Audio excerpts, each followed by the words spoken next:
Salam, salam sejahtera untuk kita semua Bapak Ibu Saudara-saudariku yang saya kasihi dalam Tuhan kita Yesus Kristus. Selamat berjumpa kembali lagi bersama saya di channel Kabar Gembira. Dan bagaimana kabar Bapak Ibu Saudaraku yang diberkati Tuhan? Doa kami semoga Bapak Ibu Saudara dalam perlindungan Tuhan dan dalam keadaan sehat selalu dan diberkati Tuhan dengan berlimpah-limpah. Dan saya mengucapkan banyak terima kasih kepada Bapak Ibu Saudara yang sudah setia mendukung pelayanan kami lewat channel ini. Dan biarlah Bapak Ibu Saudara terus mendukung kami dengan like, komen, subscribe, serta share sebanyak-banyaknya kepada teman-teman Bapak Ibu Saudara, agar melalui kesaksian dan firman Tuhan lewat channel ini mereka juga dapat diberkati. Dan pada hari ini kita akan menyaksikan tayangan Murtadin ini, bagaimana dia dalam menghadapi tantangan masalah dalam hidupnya, dan tidak ada satu orang pun yang bisa menolong dia, tidak ada satu orang pun yang mendatangi dia selain Yesus Kristus yang datang kepada dia untuk menolong dia, untuk mengasihi dia, untuk menuntun dia, Bapak Ibu Saudaraku yang diberkati Tuhan. Dan kita akan menyaksikan bersama bagaimana proses dia dari agama Islam menjadi Kristen, percaya Yesus sebagai Tuhan dan Juru Selamat.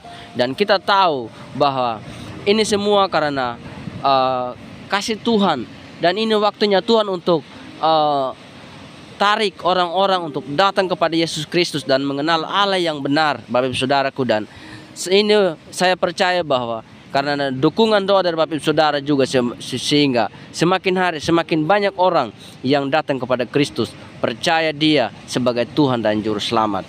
Dan mari kita menyaksikan tayangan ini. Salam, selamat menyaksikannya.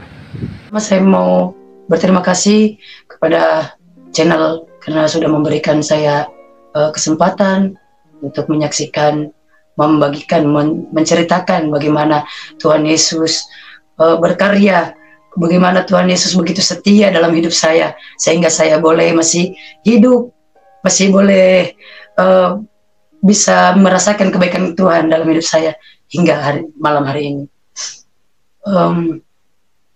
Pertama-tama saya perkenalkan, nama saya Fitriani Rizky HB.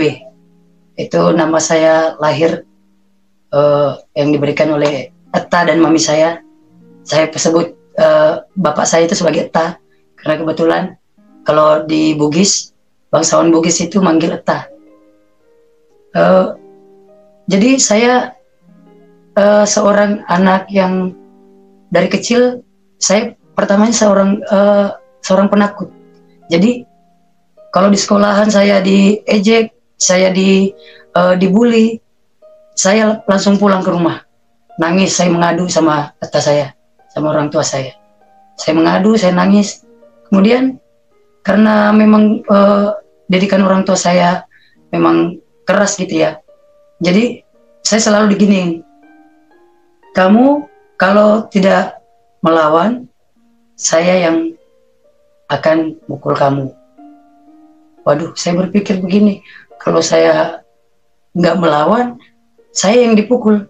Tapi kalau saya melawan, ntar saya juga yang dipukul. Bagaimana ini? Tapi karena saya begitu ketakutan sama orang tua saya, jadi saya beranikan diri saya melawan siapapun yang mengganggu saya. Jadi di situ, mulai saat itu saya jadi terbentuk jadi seorang anak yang keras, yang brutal, yang pemberani. Dalam hal apapun saya berani. Jadi memang dari kecil saya tomboy. Dan maaf sebelumnya, saya mau kasih tahu suara saya sampai serak kayak gini, sampai kayak cowok, itu karena kebanyakan minum racun. Sepertinya seperti itu ya. Pengaruh minum racun. Dan saya dari kecil itu sangat benci sama namanya orang Kristen. Pokoknya bagi saya orang Kristen itu orang kafir, dan orang Kristen itu musuh saya. Jadi waktu SD saya punya teman sekolah, namanya, saya nggak usah sebutkan namanya, teman saya cewek, dia seorang Kristen. Pokoknya saya yang pimpin teman-teman saya yang lain buat bully dia, sampai akhirnya dia trauma, dia nggak mau masuk sekolah lagi gara-gara saya. Dan begitu seterusnya sampai saya SMP, saya SMP-nya di SMP Muhammadiyah Parepare. Jadi saya lulus SMP Muhammadiyah. Waktu SMP saya pakai kerudung, tapi roknya pakai celana karena saya nggak bisa jalan kayak cewek feminin. Saya jalannya ngangkang-ngangkang kayak cowok. Jadi pakai celana. Saya nggak nyaman kalau pakai rok karena memang dari kecil saya tomboy. Dan waktu SMP cita-cita saya pengen jadi polwan. Jadi sebisa mungkin saya ikutin semua kegiatan-kegiatan yang seperti olahraga, karate. Nah itu semua saya ikutin. Jadi semakinlah terbentuk saya kayak tomboy gitu ya. Jadi udah semakin semakin kuat juga pegangan saya untuk jadi bandel di luaran sana. Jadi saya sempat jalani pekerjaan yang ekstrim mulai dari sekolah, dari SMP.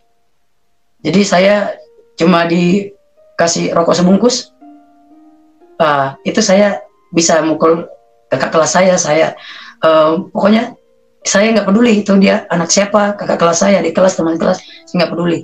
Yang intinya saya dibayar, saya kerjakan gitu. Kemudian tahun 2004 saya tamat SMP. Tuhan izinkan satu kecelakaan terjadi karena saya kalau bawa motor saya nggak pernah pelan, karena kalau saya bawa motor itu pengennya yang namanya masih muda ya, pengennya yang but dan suka ikut balapan liar gitu. Suatu hari saya kecelakaan, dan itu pada kecelakaan itu mengakibatkan kedua kaki saya jadi patah, dan kata dokter harus diamputasi. Tapi di situ keluarga saya nggak terima, nggak setuju. Jadi di rumah sakit surat pernyataan setuju itu keluarga saya nggak mau tanda tangan, keluarga saya bawa saya pulang. Singkat cerita, setahun itu saya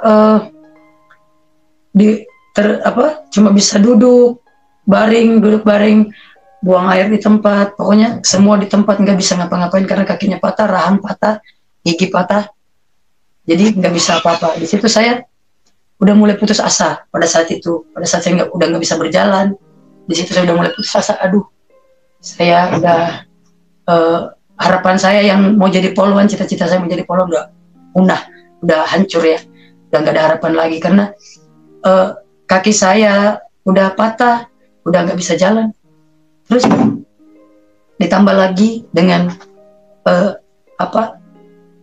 orang terdekat saya ada yang mengatakan seperti ini, aduh, saya kalau jadi kamu udah nggak bisa jalan seperti itu, cuma bisa nyusahin orang, udah nggak berguna, mending saya mati aja.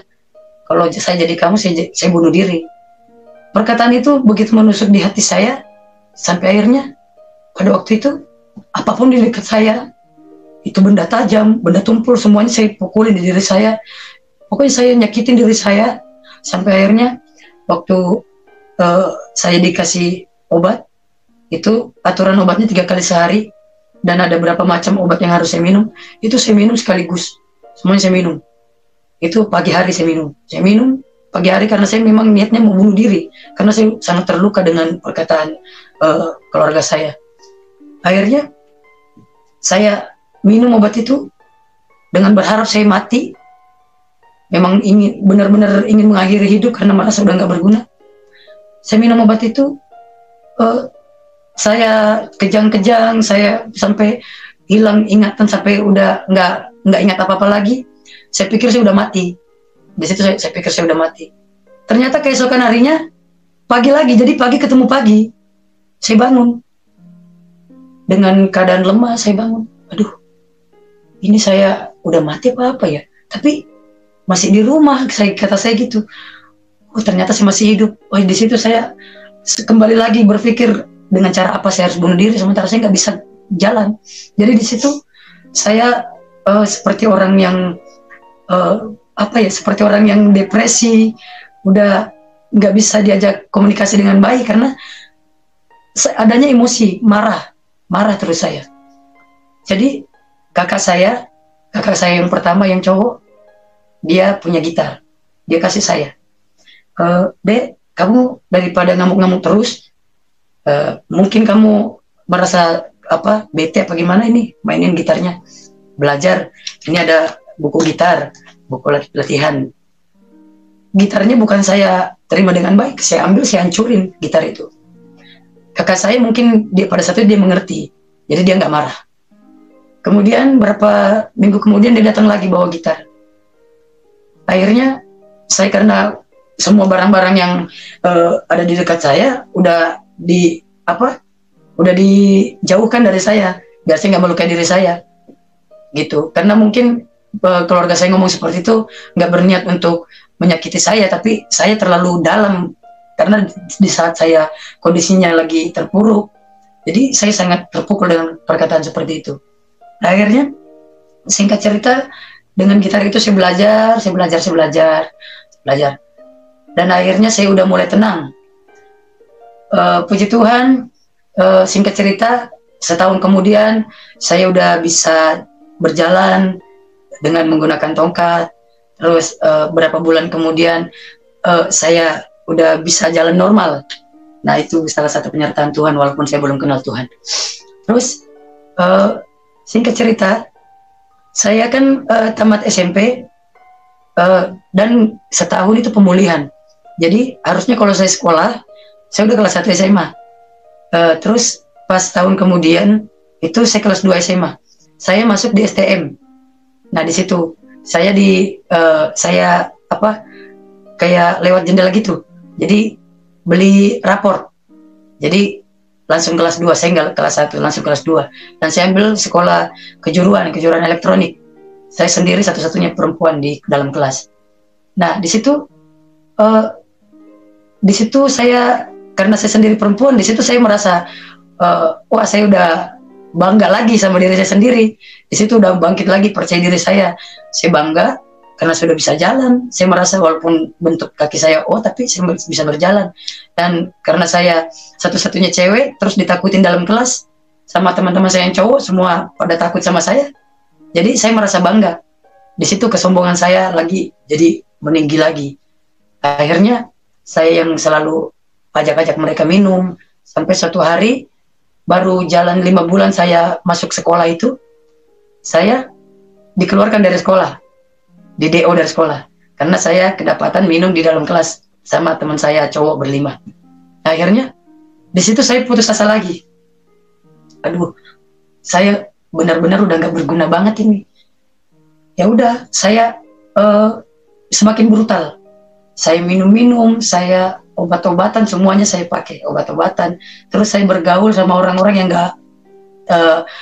nggak benar lah. Intinya saya udah salah jalan lah.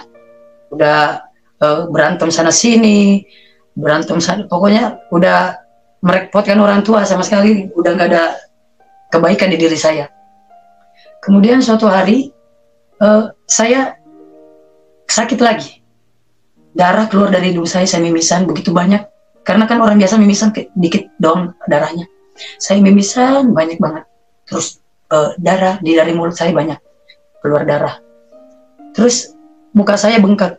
Di sini bengkak. Di situ rambut saya udah mulai rontok. Kalau sakit kepala saya lagi datang, itu 2 orang dewasa naik kepala saya, injak kepala saya itu nggak berasa. Nah, di situ. Kemudian keluarga saya bawa saya ke rumah sakit untuk check up, untuk diperiksa. Terus kata dokter begini, kami katanya menemukan sel kanker di otak anak bapak. Waduh, di situ saya langsung aduh, ada apa lagi nih? Kok hidup saya nggak udah-udahnya disiksa? Kata saya begitu. Tuhan jahat banget sama saya. Sudahlah saya gagal jadi poluan, sudah saya gagal sekolah lanjutan, dikasih penyakit pula. Akhirnya kata dokter, kalau itu tahun 2000, kejadian itu tahun 2006, 2007. Nah, terus kata dokter kalau tahun 2011 anak ini enggak berobat secara dengan benar, ini bisa amnesia. Kalau enggak amnesia dia meninggal. Di situ saya berpikir begini, waduh, saya udah ditentukan tahun 2011 meninggal. Lalu untuk apa lagi hidup saya lama-lama? Ngapain saya harus nunggu lama-lama lagi sampai tahun 2011? Jalanin hidup yang udah mati tahun 2011. mending saya akhiri hidup saya. Mulai dari situ, roh bunuh diri itu terus ada di diri saya. Sepulang dari rumah sakit, keesokan harinya, saya terus memikirkan penyakit saya itu. Akhirnya saya, bukannya saya menjaga kesehatan, tapi saya malah memperburuk kesehatan saya dengan saya terus minum, dengan semua mengkonsumsi barang-barang terlarang. Itu saya konsumsi semuanya. Sampai saya karena overdosis berkali-kali tapi belum mati-mati juga, selalu tertolong, overdosis lagi, tertolong lagi. Jadi saya putuskan untuk minum racun. Saya beli racun tikus, saya taburin di roti, 3 bungkus saya taburin di roti, saya makan. Bukannya mati, cuma mual-mual. Itu cuma mual-mual, cuma menyiksa diri saya. Akhirnya mami saya minta kakak saya untuk beli susu kaleng kental, diminumin ke saya. Kan zaman dulu itu susu kental bukanya pakai pisau begini, jadi tajam-tajam pinggirnya. Tapi karena panik, itu saya diminumin sampai bibir saya luka-luka, berdarah-darah karena kaleng. Akhirnya tertolong lagi. Di situ tertolong, bukannya saya senang, bukan saya bahagia, bukan bersyukur. Saya malah, aduh, dengan cara apa lagi saya hidup saya. Akhirnya suatu hari saya ambil kain panjang, saya ikat di tiang. Saya tunggu semua orang pada tidur siang dulu, biar hening, nggak ada yang dengar nanti, nggak ada yang lihat. Saya gantung di tiang, saya naik. Saya udah merasa nggak akan ada yang nolongin saya, karena rumah udah, tas saya udah keluar mancing, mami saya udah tidur, saudara-saudara saya yang lain nggak ada di rumah. Dan akhirnya saya gini, ini kesempatan saya untuk mengakhiri hidup saya. Akhirnya saya gantung diri, udah begini, udah karena bangku saya udah tenang, udah begini saya, udah kejang-kejang, udah nggak bisa napas. Tiba-tiba ada suara pintu, tapi saya nggak peduli, saya tetap aja, kalau bisa andaikan bisa saya tarik badan saya turun, biar berat, ya kan, biar cepat mati. Ternyata itu kakak saya yang nomor 3. Dia masuk kamar, buka pintu, langsung dia lihat, aduh, ada orang tergantung. Ternyata itu saya. Dia langsung teriak, dia histeris, dia panggil siapa aja yang dengar, orang-orang semua pada datang nolongin saya. Di situ saya gagal lagi. Di situ saya makin frustasi. Aduh Tuhan, kenapa ini ya? Saya mau mati kok nggak dikasih mati. Tapi dokter itu bilang saya nanti tahun 2011 mati. Akhirnya berapa bulan kemudian saya minum Baiklin. Saya beli Baiklin, terus gelasnya saya tuang, Baiklin saya tuang di gelas. Saya tunggu lagi orang semua tidur. Saya agak jauh dari rumah. Saya ke rumah kosong yang tetangga saya, emang di situ ada rumah yang nggak ada penghuninya. Ya udah, di situ saya minum. Ya, di situ ternyata gagal lagi. Saya minum, Baiklinnya cuma nyampe di sini, napas saya udah nggak ada, udah satu-satu napasnya. Tapi saya kelepar-kelepar begini, jadi seng, karena di rumah orang Bugis itu kan seng, jadi bunyi-bunyi. Jadi orang-orang yang dengar itu ada suara apa pada datang lagi. Jadi saya dibawa ke puskesmas. Terus di puskesmas saya ditolak. Katanya ini udah harus dibawa ke rumah sakit umum. Akhirnya saya dibawa ke UGD. Selang masuk di sini, saya sadar tapi udah nggak bisa bernapas. Saya sadar, saya tahu siapa aja yang ada di sekeliling saya. Saya pengennya jangan ditolongin. Jadi pada saat dokter suruh buka mulut, suruh mau dipasang selang, saya terus begini, biar telat ditolongnya. Jadi selang masuk di hidung, selang masuk di mulut, itu dicuci semua di dalam tubuh saya, racun-racun yang saya minum itu. Terus yang keluar itu darah, semua darah. Terus singkat cerita, akibat kejadian itu saya sebulan nggak bisa ngomong, suara saya hilang. Makan pun nggak bisa makan nasi. Jadi ya saya makan cuma bubur. Yang itu bubur pun harus diulek biar disaring terus biar halus. Jadi saya makan pakai sedotan. Karena ini semua di dalam luka. bibir luka, gusi semua di dalam, pokoknya pencernaan saya ini sampai ke perut-perut luka. Singkat cerita, karena saya udah capek bunuh diri nggak mati-mati. Oh, dengan satu-satunya jalan mungkin begini, saya mengkonsumsi lagi obat-obat terlarang yang lebih berbahaya, biar saya cepat mati. Akhirnya semua jenis-jenis barang terlarang itu saya cobain sampai ini ada luka sayatan semua di sini.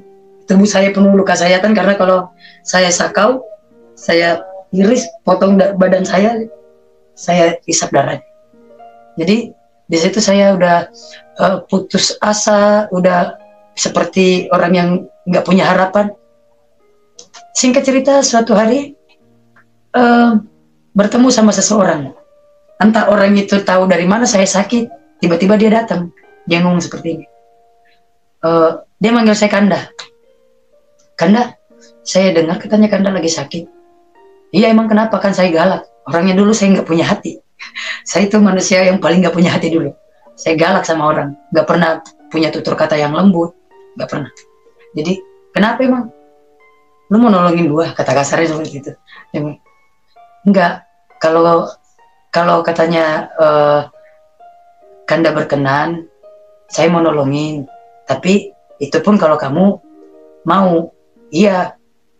Dengan apa? Bisa sembuh katanya. Tapi didoakan sama pendeta. Waduh, kata saya, pendeta, saya kan benci sama orang Kristen. Kenapa pendeta? Terus saya bilang begini, emang bisa? Kata saya gitu.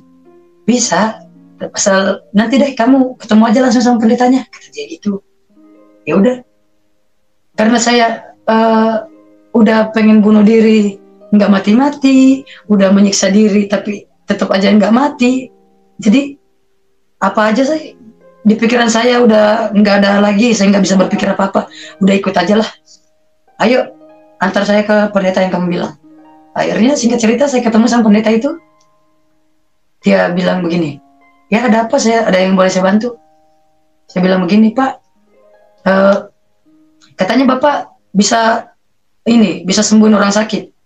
Tanya, enggak, saya bukan saya yang sembuhin orang sakit katanya, tapi Tuhan saya. Iya terserah siapa aja lah Pak, kata saya begitu. Saya kan galak jadi saya nggak peduli orang itu siapa. Ya udahlah Pak, terserah siapa aja. Saya nanya, bisa nggak? Kalau nggak bisa saya balik. Kita duduk dulu ya, kita ini, karena saya nggak duduk dulu, langsung ngomong aja. Diajak duduk, akhirnya saya ikut aja duduk. Terus dia bilang begini, kamu ceritakan kamu sakit apa? Singkat cerita saya ceritakan hidup saya seperti apa. Dia bilang begini, saya bisa doakan kamu, tapi yang menyembuhkan itu Tuhan saya. Iya Tuhan, nggak apa-apa, terserah siapa, tapi asal jangan dikristenkan, kata saya begitu. Asal saya jangan dikristenkan, saya nggak mau, saya benci sama orang Kristen. Saya lantang ngomong begitu sama beliau. Terus dia bilang begini, iya, enggak, kita mendoakan orang itu kita nggak mengkristenkan karena agama itu tidak menyelamatkan. Ya terserah Bapak lah. Singkat cerita dia doakan saya. Cara berdoanya unik. Dia begini. Dia tumpang tangan di atas saya, di atas kepala saya, dia tutup mata. Tapi saya melek aja lihat ini dia ngapain ya. Gitu. Dia berdoa. Tuhan Yesus, Tuhan yang kami sembah, dalam nama Isa Al-Masih, kami bawa anak ini.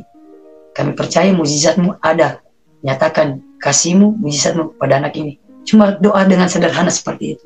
Jadi saya begini, cuma kayak begini doang, saya juga bisa. Cuma kayak doa kayak gitu, pikir saya dalam hati.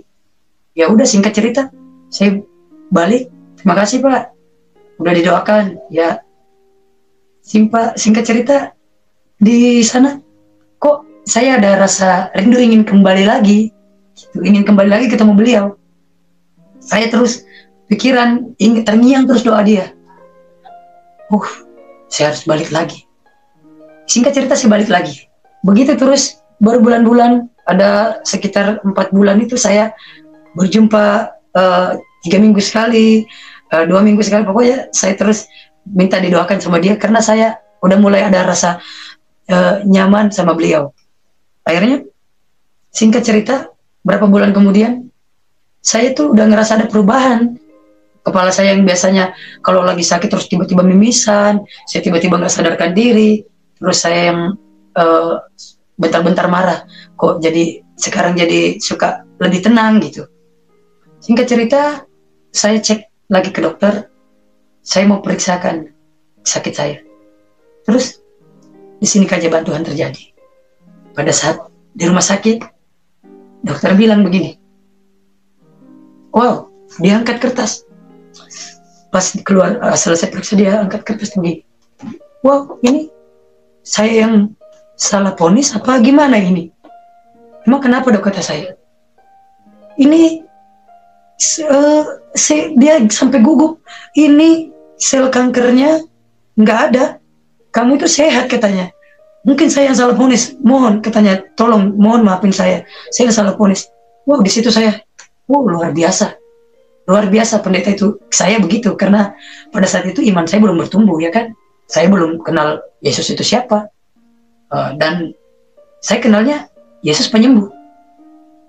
Wow, luar biasa. Keren juga ya, kata saya, keren juga itu pendeta. Akhirnya singkat cerita saya balik ke pendeta itu sama beliau. Saya bilang, Pak, saya sembuh, Pak. Terima kasih sudah didoakan. Oh, luar biasa. Dia sampai sujud, dia bersyukur, dia sangat bersuka cita, memuji Tuhan pada saat itu. Dan saya nggak mengerti dia lagi ngapain. Dia berdoa, dia sampai tersungkur nangis. Karena mujizat terjadi benar-benar nyata dalam hidup saya. Karena pada saat itu saya udah berpikir bahwa udah nggak ada harapan lagi. Udah, kematian udah di depan saya. Udah nggak ada harapan lagi. Akhirnya, karena saya merasa sudah disembuhkan, saya memutuskan untuk masuk Kristen. Itu pertama kali yang ada di benak saya. Bukan mengikut Tuhan Yesus, bukan. Saya mau masuk Kristen. Itu nanti saudara-saudara bisa bedakan ya. Pada saat saya cuma mau masuk Kristen dan pada saat saya mengikut Yesus. Nah, pada saat itu saya ke salah satu gereja karena saya datang ke tempat beliau lagi keluar kota. Akhirnya saya cari gereja karena saya udah ibarat kata udah betul-betul pengen dibaptis hari ini juga, pengen masuk Kristen hari ini juga. Akhirnya saya masuk ke salah satu gereja. Pak, tolong saya Kristenkan saya, Pak. Saya nggak tahu kan kalau bagaimana bahasanya, jadi saya cuma ngomong gitu. Pak, Kristenkan saya, Pak, saya mau masuk Kristen. Pendeta itu begini, mohon maaf, tolong jangan kesini katanya. Tolong dengan sangat, saya mohon jangan kesini. Kalau kamu mau masuk Kristen, silakan cari gereja lain, jangan di sini. Saya katanya nggak mau cari masalah. Ternyata pendeta itu takut karena dia tahu papi saya, peta saya itu di Parepare seperti apa gitu. Jadi singkat cerita 2 minggu apa hampir 3 minggu pendeta yang doakan saya itu udah kembali lagi. Akhirnya saya datang ke dia. Saya bilang, Pak, saya mau ini Pak, mau masuk Kristen. Wah, yang benar, tanya. Kalau mau masuk Kristen nanti berarti kamu udah nggak di agamamu yang dulu. Saya bilang, ya iya saya mau masuk Kristen karena Tuhannya orang Kristen yang sembuhkan saya. Saya bilang begitu. Akhirnya singkat cerita, dia bikin jadwal kapan saya di ini. Terus dia bilang begini, saya jadwalkan nanti kita baptis kamu hari Minggu ya. Ya udah. Entah dari mana keluarga saya tahu kalau saya mau dibaptis. Itu keluarga saya, peta saya sampai marah. Dia datang ke pastori, ke rumah beliau, ke rumah pendeta itu. Dia datang 3 motor, 1 motor berdua. Tapi peta saya itu datang dengan parang, dengan senjata tajam. Dan saudara-saudara saya yang lain juga bawa balok. Itu udah siap-siap mau nyerang ke pastori, mau serang pendeta yang mau baptis saya. Dan waktu itu gini, dia datang dia nggak ucapkan salam, dia nggak apa, langsung, yang mana mau baptis anak saya? Siapa yang baptis anak saya? Terus orang yang di dalam yang lagi berdoa, salah satu dari mereka itu langsung bangun ke depan, ke pintu. Dia bilang begini, ada apa ya Pak? Itu anak saya, siapa yang mau baptis? Dari mana anak saya? Ya anak Bapak yang mana? Itu katanya Fitriani, mana anak saya? Oh, anak Bapak ada di dalam. Akhirnya saya keluar. Waduh, saya di situ udah ketakutan. Aduh, tas saya pasti habisin saya ini. Pasti saya dimatiin di sini. Terus pendeta itu datang. Pendeta saya yang doain saya, dia datang. Terus dia begini, Bapak, maaf, sebelumnya kita bisa ngobrol dulu sebentar? Nggak usah ngobrol, kata saya gitu. Nggak usah ngobrol, nggak usah. Kau yang mau baptis anak saya, Bapak harus mengerti dulu arti baptisan itu seperti apa, baru Bapak marah. Kalau nanti Bapak nggak berkenan, boleh silakan Bapak marah, tapi dengarkan dulu, kata beliau, kata pendeta itu ya kan. Akhirnya dia, baptis saya sampai ini, takut duduk di bangku di situ. Dia duduk terus gini, ya udah jelasin apa katanya itu. Dia kalau tas saya nggak bilang baptis, dia bilang baptis, karena orang Bugis itu kayak gitu, baptis. Ya itu anak saya dibaptis, kenapa mau di Kristen kan, mau dimasukin Kristen.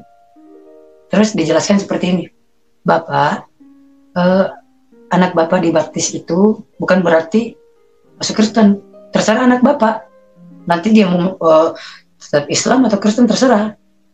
Intinya baptisan itu sebagai tanda pertobatan. Hidup anak Bapak yang lama akan berubah menjadi hidup yang baru. Terus hidup anak Bapak yang lama, yang brutal, yang suka menggunakan obat-obatan terlarang, yang suka berantem, itu nggak akan dilakukan lagi sama anak Bapak. Akhirnya atas saya gini mikir, oh iya, udah baptis, katanya anak itu, baptis biar dia bertobat. Saya juga capek udah sama anak itu, saya udah ampun sama kelakuan anak itu. Singkat cerita, puji Tuhan, saya dibaptis pada tahun 2008 2009 itu saya dibaptis. Singkat cerita, karena saya udah dibaptis, jadi otomatis saya merasa diri saya udah orang Kristen gitu. Ya udah, akhirnya saya ikutin setiap ibadah, walaupun saya nggak ngerti orang itu ibadah mereka waktu itu dia sedang apa, nyanyinya kayak apa, saya nggak ngerti, jadi saya ikut aja. Orang tutup mata saya melek, jadi saya celinguk aja begini. Jadi di situ iman saya belum bertumbuh. Terus singkat cerita, saya karena takut sama tas saya nggak tinggal di rumah orang tua saya. Saya tinggal di salah satu rumah orang tua angkat saya. Dia udah almarhum. Dia menerima saya, dia jadikan saya anak angkat. Nah, akhirnya suatu hari tas saya tahu kalau saya masuk gereja. Nah, itu dia sampai begini, dia merasa tertipu, dia merasa ditipu sama saya. Akhirnya dia cari tahu keberadaan saya di mana, dan entah tahu dari mana dia tahu saya sembunyi di situ. Dia datang bersama kakak saya yang nomor 4, cowok. Dia datang, dia jemput saya, terus saya dibonceng di tengah, Pak. Jadi atas saya yang bawa motor, saya di tengah, kakak saya yang nomor 4 di belakang. Saya dikunci begini biar saya nggak kabur. Akhirnya saya dibawa pulang ke rumah. Sampai di rumah, di situ saya dicambuk, saya disiksa sama atas saya pakai selang. Itu saya ingat, dia pakai selang. Dia mukulin saya sampai saya berteriak-teriak minta tolong. Saya berteriak-teriak mohon ampun. Mohon ampun, udah saya sakit, ampun. Kata dia gini, kata saya ini, kamu bikin saya malu. Kamu mending mati daripada kamu harus hidup cuma bikin malu keluarga. Kamu harus mati malam ini juga. Darah kamu halal saya minum. Kamu bikin malu saya, mending saya bunuh kamu. Ya pukulin saya, nggak berhenti. Saya pukulin, saya berteriak minta tolong sama siapapun, nggak ada. Satu pun nggak ada yang nolongin saya. Karena mereka, saudara-saudara saya itu sama mami saya, semuanya marah. Karena saya ketahuan masuk gereja. Di situ saya begini. Saya berteriak, Allahu Akbar, Allahu Akbar. Saya teriak-teriak, Allahu Akbar. Saya teriak, tolong, udah, ampun. Saya teriak-teriak seperti itu. Tetap saya dari atas dipukulin, tetap dipukulin. Terus tiba-tiba saya nyebut begini, Yesus. Selang yang dipegang atas saya itu patah. Wow, luar biasa kan? Tuhan ada lagi, hadir lagi di hidup saya saat itu. Tapi ternyata atas saya nggak berhenti, dia ambil lagi selang yang baru. Dia tetap pukulin saya sampai badan saya semuanya lebam-lebam, merah, bahkan ada yang mengeluarkan darah. Saya dipukulin, benar-benar nggak ada ampun. Sampai saya berpikir begini, benar, kemarin saya minta mati, kayaknya malam ini saya mati. Saya berpikir seperti itu, saya mati di tangan atas saya. Akhirnya, singkat cerita, lagi saya dipukulin itu, atas saya langsung seret saya masuk ke dalam rumah, ke bawah, karena rumah orang Bugis itu rumah panggung, jadi di bawah rumah itu ada kamar lagi. Saya diseret, dimasukin ke dalam situ, kaki saya dirantai, diikat, digembok. Terus papi saya bilang begini, saya ngomong gini, kamu sampai membusuk di sini, saya nggak akan bukain. Kamu panggil saya nama binatang, kalau saya buka, kamu akan mati membusuk di sini. Saya yang sangat kenal sama orang tua saya, jadi saya udah ketakutan. Waduh, saya pasti membusuk di sini. Saya udah pikirannya, udah saya benar-benar mati malam ini. Karena saya tak kenal orang tua saya. Kalau orang tua saya bilang A, nggak berubah jadi B. Orang tua saya keras. Jadi pada saat itu saya ngamuk di situ. Saya teriak-teriak, saya minta tolong, saya jerit. Terus atas saya ngomong begini dari atas, kamu sampai mati juga teriak di bawah, saya nggak akan bukain, saya nggak akan buka, kamu membusuk aja di situ karena kamu tuh udah nggak layak hidup. Begitulah menurut atas saya, nggak layak hidup. Akhirnya saya begini, aduh, udah saya nggak bisa lagi, nggak ada harapan lagi, karena udah dirantai seperti ini, udah nggak akan ada pertolongan. Akhirnya singkat cerita, di tengah saya lagi galau seperti itu, langsung tiba-tiba ada di benak saya begini, kemarin kan saya disembuhkan sama Yesus, dan tadi saya panggil Yesus, selangnya patah. Coba deh, kali benar diselamatkan lagi. Saya bilang begini, saya nantang Tuhan. Yesus, kalau memang kau benar Tuhan, lepaskan saya dari ikatan ini, dari rantai yang mengikat kaki saya.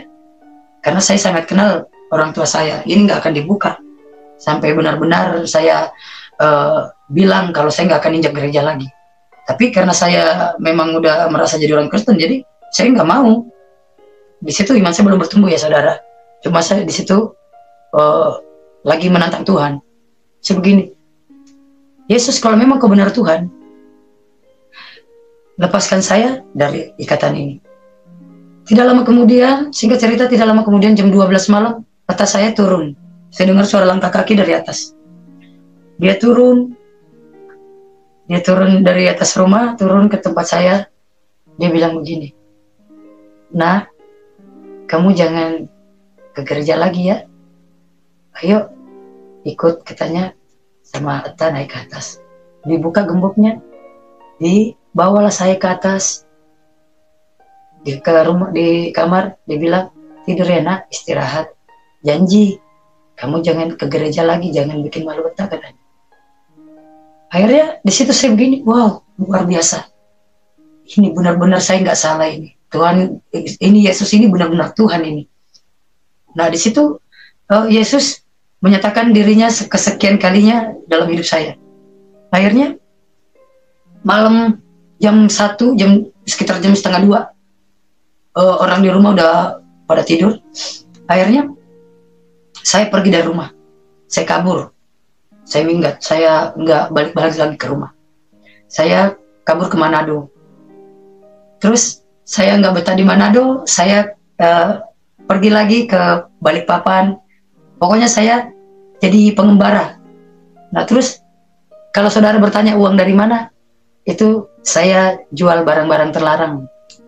Di situ saya belum bertobat sepenuhnya, karena saya belum beriman. Saya cuma merasa diri saya udah punya Tuhan Yesus, dan saya mengenal Yesus itu Tuhan penyembuh dan Tuhan yang baik, gitu doang. Saya belum beriman karena firman Tuhan belum saya dengar sama sekali, belum ada. Jadi pada saat itu di situ saya mulai brutal lagi, dengan saya jadi pengedar, bahkan saya sempat jadi bandar. Nah, singkat cerita, di situ saya terlibat satu kali dari Timika, saya ke Parepare. Terus di situ di kampung halaman saya, Parepare. Terus di situ saya berantem sama seseorang, terus orang tuanya nggak terima. Orang tuanya laporkan saya ke polisi. Di depan penyidik, saya dimaki-maki sama orang tuanya. Saya dimaki-maki, semua perkataan-perkataan kotor yang nggak enak didengar dia lontarkan kepada saya. Terus saya bilang begini, "Ibu, tolong bisa diem nggak? Kalau ibu nggak diem, nanti saya tampar." Saya bilang begitu. Kata ibu itu begini, "Ya udah, tampar aja kalau berani." Karena saya orangnya kalau ditantang ini, dibilang lata ya, kayak orang lata. Itu saya langsung berdiri, saya gampar ibu itu, terus saya pukul sampai matanya biru lebam.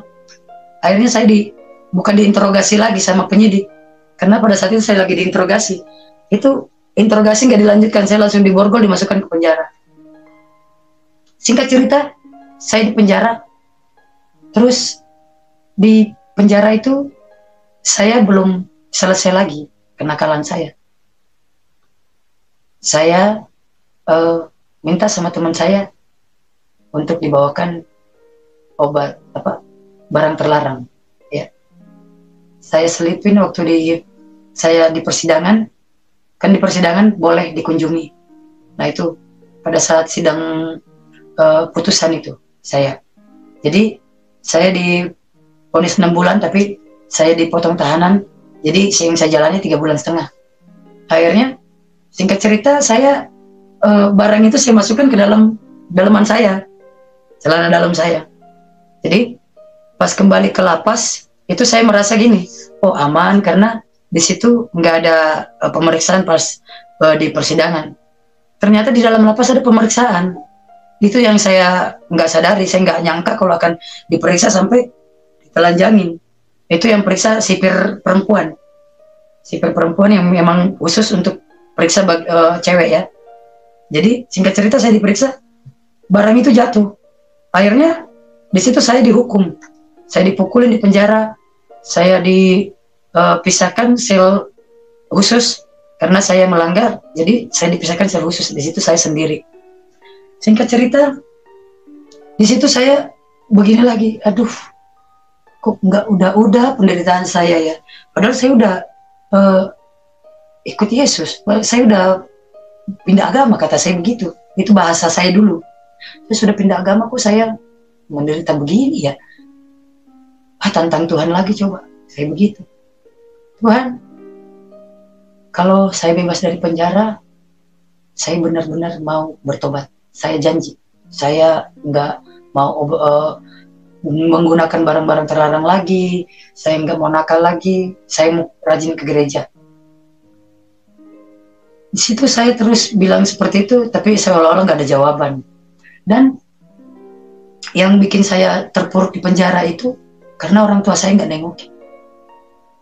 Orang tua saya, saudara saya, dan sekian banyak teman-teman saya yang pernah saya ibarat kata dia numpang di kosan saya, itu semuanya nggak ada yang nengokin saya. Cuma satu aja itu yang bawakan saya barang itu. Cuma satu orang doang itu yang nengokin saya. Di situ saya begini, iya, orang tua saya udah benar-benar udah enggak peduli sama saya. Ditambah lagi saya udah jadi Kristen, saya di penjara. Singkat cerita, di situ saya bilang sama Tuhan, Tuhan Yesus, tolong saya. Saya berjanji, kalau saya keluar dari penjara, saya mau bertobat. Saya mau benar-benar bertobat. Tidak melakukan yang enggak baik lagi, saya mau jadi orang baik. Singkat cerita, saya sebulan jalanin sel khusus, dan akhirnya saya bebas dari penjara. Keluar dari penjara itu, bebas dari penjara, bukannya saya bertobat. Malah saya semakin jadi kembali lagi menggunakan obat-obatan terlarang itu. Dan akhirnya di situ mungkin karena saya udah entah saya kebanyakan, ketinggian, kekencangan apa gimana,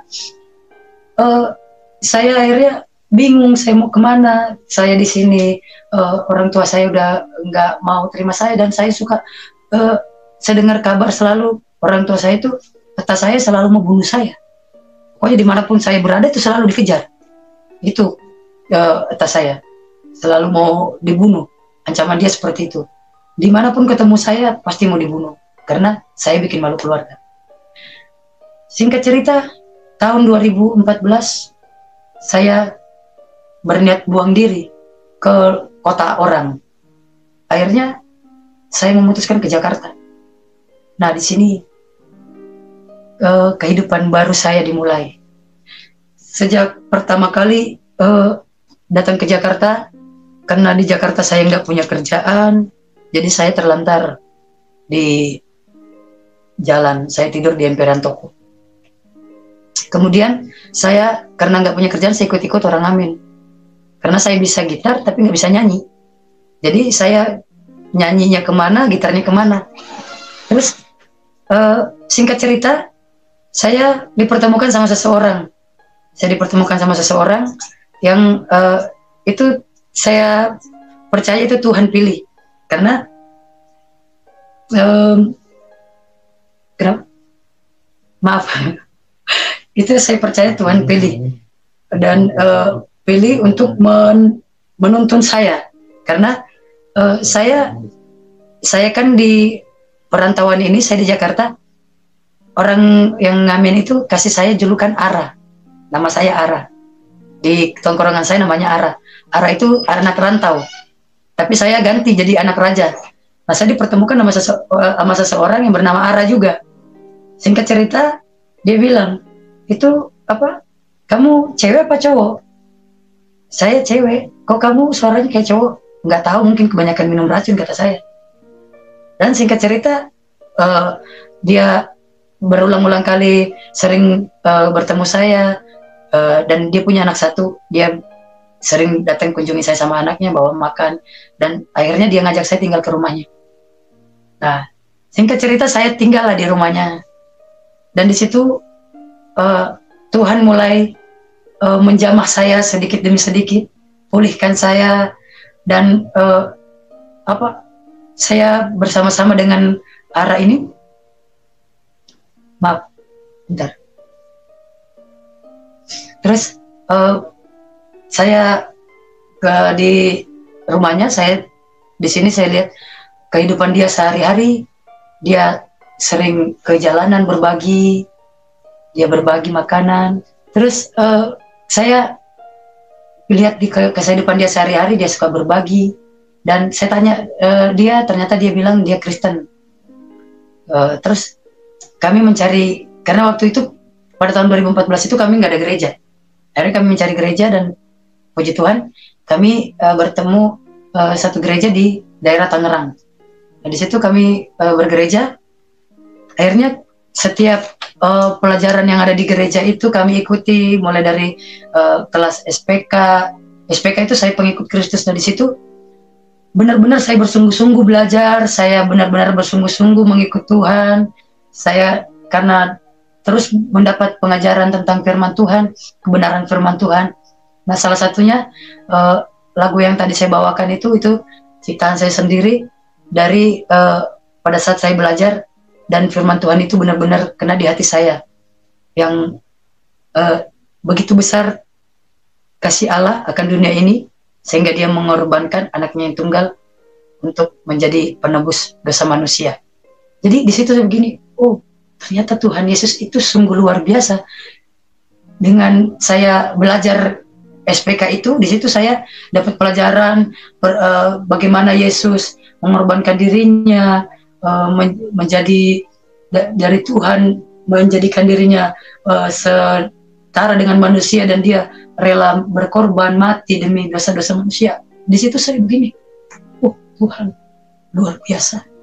Ternyata selama ini saya diberikan anugerah yang begitu besar, anugerah keselamatan, tapi saya sia-siakan begitu saja. Sampai akhirnya saya begini, saya betul-betul bilang sama Tuhan, Tuhan, mulai saat ini hidupku hanya untuk Tuhan.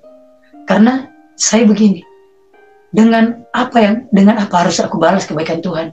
Sekalipun saya berikan semua kehidupan saya kasih nyawa saya sekalipun, semua waktu saya, apa yang saya punya, itu nggak akan cukup untuk membalas kebaikan Tuhan. Jadi saya begini, dengan setiap hari saya belajar, terus mendengarkan pengajaran tentang firman Tuhan, di situ iman saya semakin bertumbuh, dan di situ saya benar-benar meneguhkan iman saya bahwa saya harus melakukan yang terbaik untuk Tuhan. Amin, puji Tuhan. Haleluya, haleluya. Bapak Ibu Saudaraku yang diberkati Tuhan. Ya, Tuhan tidak melihat rupamu, tidak memandang mukamu. Tuhan tidak melihat berapa banyak kamu berbuat kesalahan. Tuhan tidak melihat berapa banyak kamu berbuat dosa. Tidak melihat berapa kali kamu berbuat dosa. Tuhan tidak melihat fisikmu seperti apa. Tapi Tuhan, Dia melihat apakah hatimu sungguh-sungguh mau rindu mencari kebenaran firman. Apakah kamu betul-betul menjadi pribadi yang akan berubah untuk hidup dalam kebenaran firman Tuhan. Tuhan melihat hatimu. Tuhan tahu apa yang kamu butuhkan. Tuhan tahu bagaimana kamu hidup dalam kebenaran firman Tuhan. Tuhan tahu bagaimana kamu harus menjadi orang yang dipakai Tuhan secara luar biasa. Dan biarpun kamu semakin menjauh, biarpun kamu cuek, biarpun kamu tidak mau mengenal kebenaran firman Tuhan, biarpun kamu terus tidak mau hidup dalam kebenaran, ingat, kalau kamu orang yang sudah dipilih, maka Tuhan tetap mengasihimu. Tuhan tetap melakukan berbagai macam cara untuk menarik kamu, untuk mengenal kebenaran firman yang dapat memerdekakan saya dan Bapak Ibu Saudara. Dan apapun alasanmu, ingat bahwa bagi Tuhan tidak ada yang mustahil. Dan saya percaya bahwa Murtadin inilah betul-betul orang yang dipilih Tuhan untuk diselamatkan. Orang yang sudah ditentukan oleh Tuhan. Dan memang semua masalah Tuhan izinkan untuk terjadi dalam hidupnya Murtadin ini. Begitu pula dalam kehidupan saya dan Bapak Ibu Saudara, bahwa Tuhan tidak pernah membiarkan saya dan Bapak Ibu Saudara, namun Tuhan mengizinkan segala sesuatu terjadi dalam hidupmu. Namun kalau kamu belum sadar, maka Tuhan akan terus setia melakukan berbagai macam cara untuk menyelamatkan saya dan Bapak Ibu Saudara seperti Murtadin ini, untuk menolong saya dan Bapak Ibu Saudara seperti Murtadin ini. Dan kita lihat bahwa si Murtadin inilah bukan orang yang biasa-biasa saja. Dia orang yang sangat keras, orang yang sudah melakukan berbagai macam kejahatan. Namun Tuhan tetap setia kepada dia, tetap mengasihi dia, tetap menolong dia. Sekalipun si murtad inilah dia keras kepala, membuat hal-hal yang sangat melenceng daripada kebenaran firman Tuhan. Namun Tuhan tetap sayang kepada dia. Dan ya, inilah Tuhan yang sungguh luar biasa nyatakan kepada murtadin ini. Dan jangan lupa terus mendoakan orang-orang luar sana agar Tuhan pilih untuk diselamatkan, Bapak Saudaraku.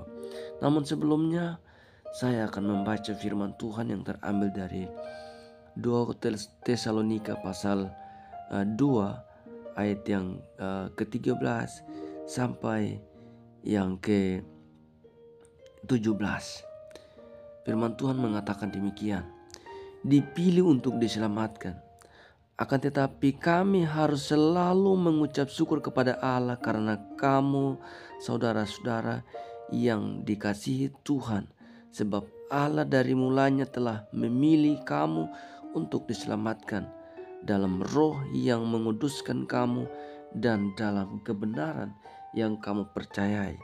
Untuk itulah Ia telah memanggil kamu oleh Injil yang kami beritakan, sehingga kamu boleh memperoleh kemuliaan Yesus Kristus Tuhan kita. Sebab itu berdirilah teguh dan berpeganglah pada ajaran-ajaran yang kamu terima dari kami, baik secara lisan maupun secara tertulis. Dan Ia Tuhan kita Yesus Kristus dan Allah Bapa kita yang dalam kasih karunia-Nya telah mengasihi kita dan yang telah menganugerahkan penghiburan abadi dan pengharapan baik kepada kita. Kiranya menghibur dan menguatkan hatimu dalam pekerjaan dan perkataan yang baik. Demikian jauhlah firman Tuhan, Bapak Ibu Saudaraku yang saya kasihi dalam Tuhan kita Yesus Kristus. Ini adalah murtad, inilah orang yang sudah dipilih untuk diselamatkan. Demikian juga saya dan Bapak Ibu Saudara, orang yang sudah dipilih untuk diselamatkan. Untuk itu lakukanlah yang baik kepada Tuhan. Lakukanlah yang terbaik untuk Tuhan. Sebab kita adalah orang yang dipilih untuk diselamatkan, orang yang sudah pantas untuk mendapatkan anugerah ini, memperoleh kasih karunia dengan cuma-cuma. Untuk itu jangan sia-siakan kehidupan Bapak Ibu Saudara. Jangan sia-siakan anugerah yang Tuhan berikan kepada saya dan Bapak Ibu Saudara dengan gratis. Untuk itu teruslah hidup dalam kasih bagaimana Kristus telah mengasihi saya dan Bapak Ibu Saudara, sudah dahulu mengasihi saya dan Bapak Ibu Saudara. Teruslah bersaksi, teruslah buka hati saya dan hatimu Bapak Ibu Saudara, agar kebenaran itu tetap dalam hati saya dan Bapak Ibu Saudara, itu mempercayai, terus beriman, terus melakukan hal-hal yang baik untuk kemuliaan Tuhan. Sebab sungguh luar biasa Tuhan kita Bapak Ibu Saudaraku.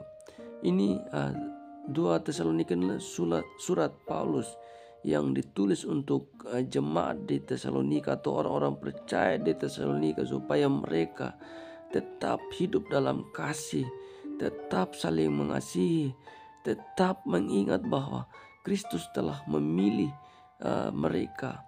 Kristus telah sudah mengasihi mereka, dan biarlah mereka supaya tetap hidup dalam kebenaran yang yaitu Yesus Kristus Bapak Saudaraku. Demikian juga saya dan Bapak Saudara harus terus kita hidup dalam kebenaran. Kita terus tinggal dalam Kristus, tetap terus beriman kepada Kristus, tetap terus mencari kebenaran, maka pasti kita akan menemukan dalam Tuhan kita Yesus Kristus. Ingat Bapak Saudaraku, bahwa kita inilah orang-orang yang spesial yang sudah dipilih oleh Tuhan, sudah dikuduskan oleh Tuhan, dan kita percaya bahwa Roh Kuduslah yang terus menyertai saya dan saudara, terus membimbing, terus menuntun mengarahkan hidup saya dan saudara untuk terus hidup dalam kebenaran. Dan jangan lupa untuk terus mendukung kami dengan like, comment, subscribe, dan terus memberitakan kabar baik dimanapun saya dan saudara berada. Teruslah hidup dalam kesaksian, dan nama Tuhan terus dimuliakan, ditinggikan, diagungkan. Mungkin sampai di sini tayangan kami Bapak Saudaraku, dan sampai ketemu di video berikutnya. Tuhan Yesus memberkati kita semua. Shalom.